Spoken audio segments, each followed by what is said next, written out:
Kung masarap na flavored chicken po ang hanap nyo, dito nyo lang po yun matitikman sa amin. Doon po kami nakilala sa mga chicken.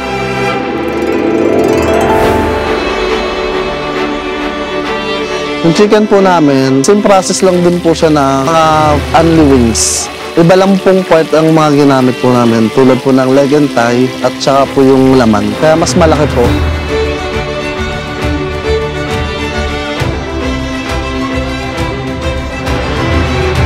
Kaya ginugusto po ito ng mga estudyante kasi pasok po sa budget nila.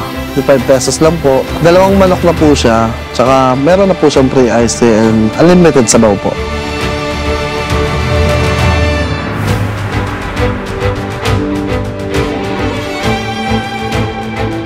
May iba't iba po kaming flavor na kung ano po yung trip nyo. May salty, may maanghang. Tulad po ng barbecue, buffalo, teriyaki, garlic mayo, honey mustard, gravy, at sour cream po. Ayun po, kaya mga bata din po, patok din po sa kanila.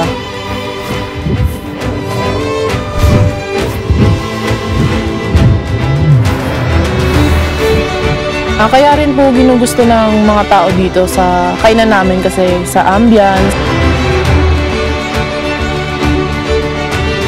May mga puno, mga halaman, presko. Sariwa yung hangin, gano'n. Matatagpuan po yung Chuksin Yard sa Longos, Malabon po. City of Malabon University. Tapat po nun ay 7-Eleven. Pasok lang po kayo sa Eskinita. Sa dulo po makikita nyo na po yung Chuksin Yard doon. Sa 4 na puno po. Nandun lang po kami nakapwesto. Ano kay ipon? Ito puno. Diba? Ano sabihin yung puno?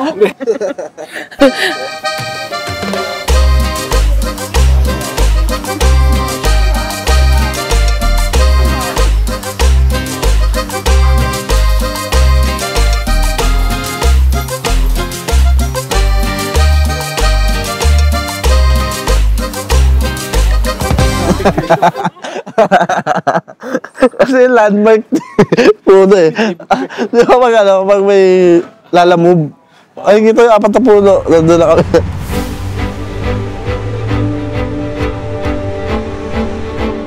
Guys, sino na naman dito yung nag-crave ng flavored chicken, no? Or kung meron kang 65 pesos yun sa bulsa mo, tara. Meron na naman nga kasi ako nakita na masarap na kinakainan dito sa Malabon. Eh, tara, samahan nyo ako lumaps. Let's go! So, ayun, nandito pa rin nga ako sa Malabon, guys. Dito sa may Pampanos Street. Malapit nga lang sila dito sa may CMU, eh. Tapos, sa gilid lang to ng 7-Eleven. Chokes in Yard flavored chicken pala yung pupuntahan natin. Yung kainan na pala to, guys, isang deserve. Sa halagang 65 pesos, meron na po kayong makakain na malaki at masarap na manok at meron na rin po siyang free iced tea at unlimited sabaw. Ang chicken po namin, kaya po masarap kasi sariling recipe po ng aming pamilya. Ang tinitinda po namin dito ay karamihan po flavored chicken. Sumunod na lang po yung mga silog namin na afford din po ng mga estudyante. Kaya mas marami po kaming customer na estudyante sa maaga. Ang mga chicken po namin, pag kinain nyo po, mag-complement po yung mga sauces sa manok. Ginugusto po nila yung mga paninda namin bukod sa mura na, malasa po talaga, nanunod po talaga yung lasa ng manok namin. Binabalik-balikan din po talaga ng mga kabataan kasi nga po masarap po talaga yung mga sauce. Yung iba po nag-e-extra pa nga po sila ng sauce eh.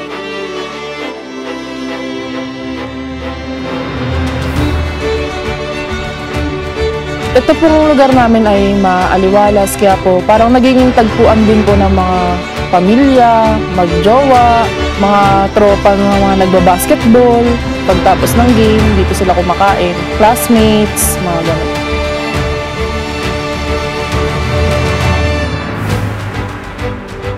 Sulit naman po yung pag-aantay nyo dahil masarap at bagong luto namin siya siniserve. Turkiyan po. Hindi po namin siya tinitipid sa ingredients. Kahit mahal po yung ingredients, go lang para masarapan talaga yung masatisfied yung mga customers namin.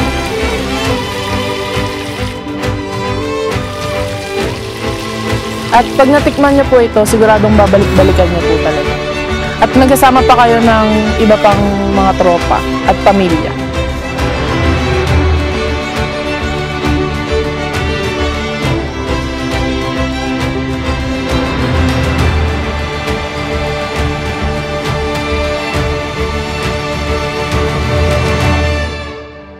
Ako po pala si Christian Aringo, 28 years old. Isa po sa may-ari ng Chooks Yard. Ako po si Marie Chris Enrico, ang sinasabi niyang kapatid na nag-manage po dito sa Chooks Yard Flavored Chicken sa Malabon.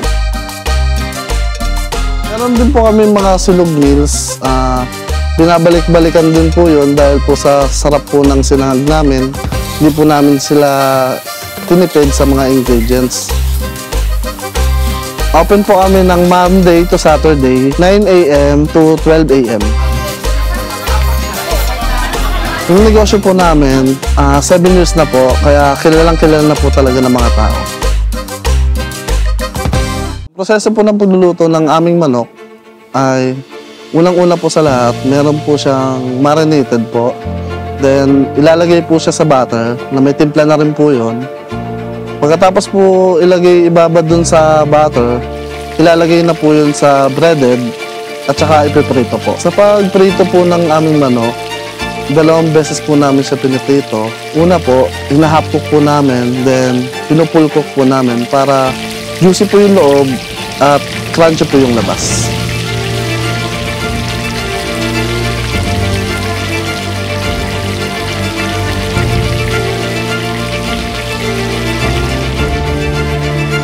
Pagka-prito, lalagyan lang po namin siya ng mga sauces. Yung iba po, dinidip namin, then yung iba naman po ay pinapahiram po namin ng mga sauce. After nun po, ay serve namin po sa customer. Pag umorder po kayo dito, masisigurado nyo pong mainit ang makakain nyo dahil made to order po kami. Ang minamaintain po kasi namin talaga dito yung quality.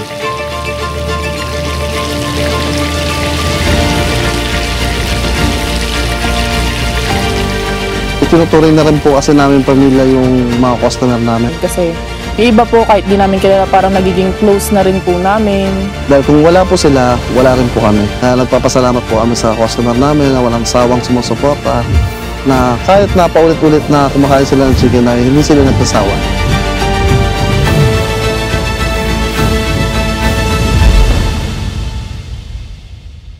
Nasimulan lang namin itong negosyo na to nung napag-usapan lang namin ng kaibigan ko na magnegosyo eh. Nagsimula lang kami sa 20,000 pesos na ipapahiram niya sa akin. Then, ako na daw bahala kung palalaguin ko. Tamang diskarte para makapagsimula lang. Nung nagsisimula pa lang po ako, galing po yung lahat sa hiram. Nagsimula po sa upuan, sa lamesa, sa lutuan, at saka sa mga ginastos po sa pagbili po ng mga ingredients ng mga manok, sauce. Ang kagandaan naman po noon, marami po akong kaibigan at kamag-anak na gustong tumulong sa akin para masimulan ang aming kainan. Since may background na po kami sa pagluluto, hindi na po kami nahirapan sa pag-business ng kainan.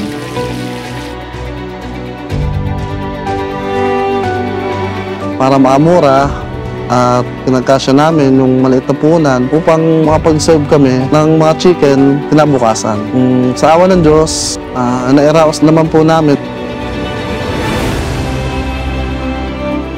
Bali po, pamilya po kami dito nagtutulong-tulong sa aming munting negosyo.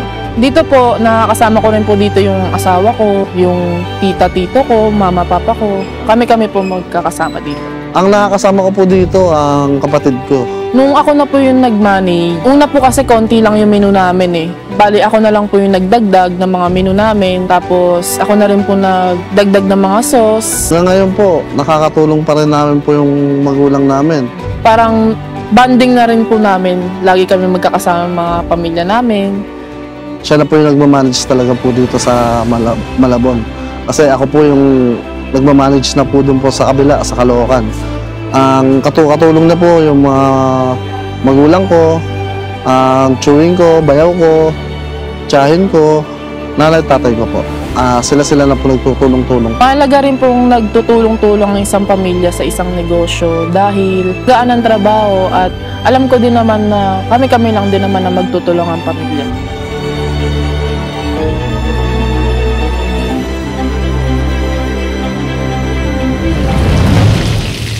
Normal lang pagod sa pagnenegosyo, oo, pero laban lang.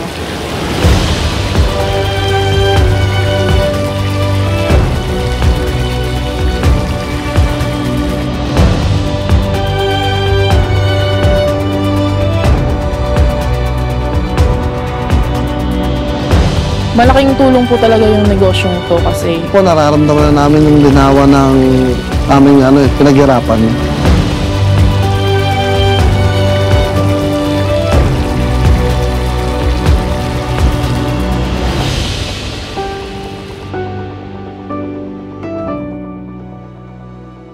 Kung dati po, nung nagsisimula pa lang kami, nakaka 30 kilos lang po kami. Ngayon po ay mas dumoble at minsan umaabot pa po ng triple kadahilanan po ng pag-vlog ng mga vloggers po. Sa ngayon po, nakaka 90 kilos na po kami ng manok.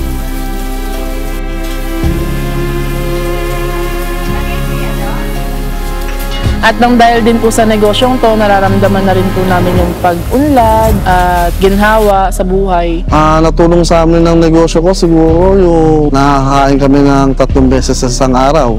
Is nabibili na namin yung mga gusto namin bilhin, di katulad dati. Nakabili kami ng motor, napagpaayos namin yung bahay namin. Yung dating nagpapaypay lang pag walang kuryente kasi minsan wala kaming kuryente. Nagkaroon na kami ng sariling kontador. Nakabili na rin kami ng sariling aircon. Tsaka meron na rin po kami sariling rep na malaki.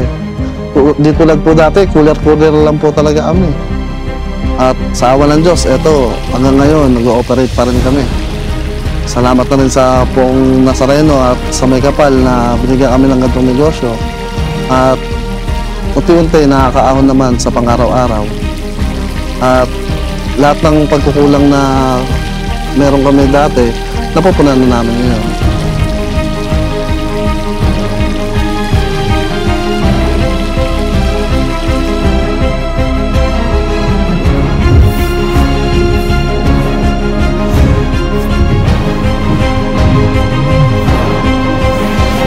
Nag-vlog na rin po kami ni Calipo Vlog at ni Sir Jodel at mas lalo kami nakilala at dinarayo na rin po kami ng mga ibang lugar.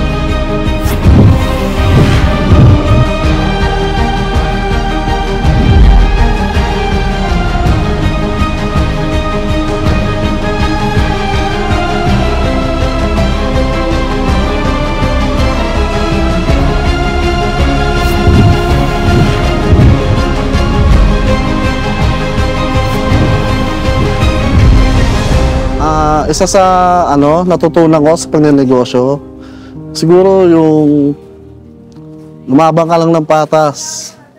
At syempre, isa na rin po yung samahan mo ng dasal at paniniwala sa taas.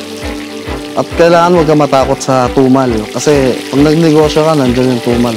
At ang lagi pong paalala sa akin talaga ng kuya ko na wag ko daw po talagang titirin yung mga customers namin. Lagi kong pinagsasabihan po yung kapatid ko na wag niyong titipirin sa kanin ang ating mga customer. Siguradong ang pinapainom niyo sa customer ay mineral. Na kailangan laging masarap yung kanin, hindi buhaggag na may lasa, may amoy, ganyan. Dahil ayokong tayo mag-cost ng... Siyempre ayoko naman sumait yung tiyan nila ng dahil sa amin. Kaya gusto ko lahat malinis at masarap na serve namin. At mainit. Yung quality talaga yung dapat i-serve namin. Na kahit mura lang, basta masarap.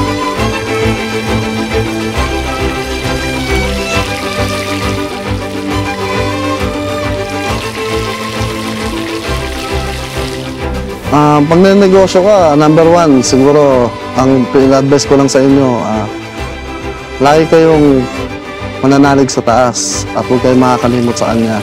At isa pa po sa natutunan namin sa mga magulang namin na di baling konti ang kita, basta nauubos yung paninda. At siguro, patient din. Kailangan, ipon. Huwag yung pag may pera ka, gastos agad. Kailangan, iikot nyo yung pera. Huwag yung, porket may alam mong kikitain ka kinabukasan, ay gastos ka ng gastos. Mahalaga pag nagnegosyo ka, dapat marunong kang makitungo sa tao, makipag-usap. Hindi porket pagod ka na, susungitan mo. Dapat nakangiti ka pa rin kahit pagod ka.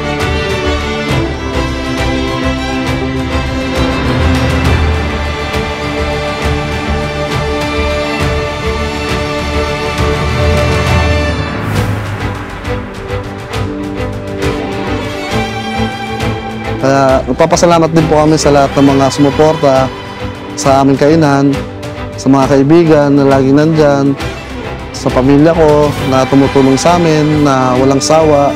Lalo-lalo na po yung nanay-tatay ko na ang dulo talagang sinusuportahan kami.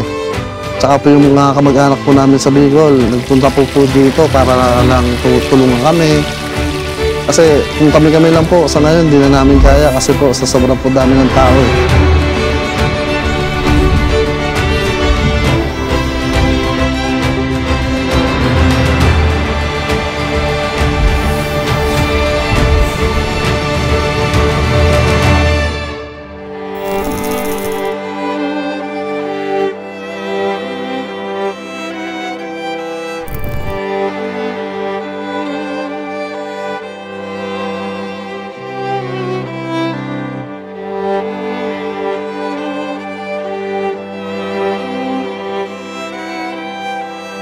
Chuksinad din po yung yung pangalan po namin dun sa Caloocan.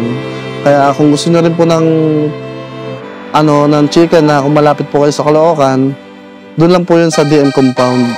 Dun lang po sa Heroes del malapit. Same lang din po. Kung ano po yung lasa dito, ganun din po yung lasa. Kaso nga lang po, take out lang po kami dun kasi wala pa po kami maraming pesto.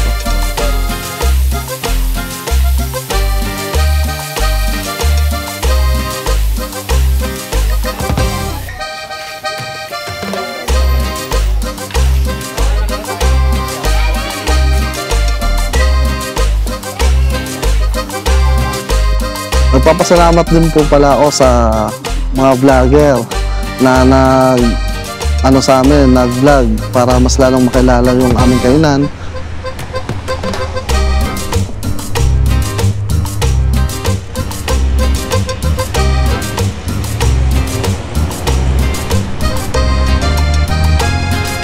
Nagpapasalamat din po ako sa mga food vlogger na pumupunta dito at nakakadiscover po ng lugar namin kahit tago, at sa mga customer namin na pabalik-balik, pati na rin po sa mga tumutulong din po sa amin. Katulad po ng asawa ko na hindi na siya nagtatrabaho, dito na lang din po siya nakatutok.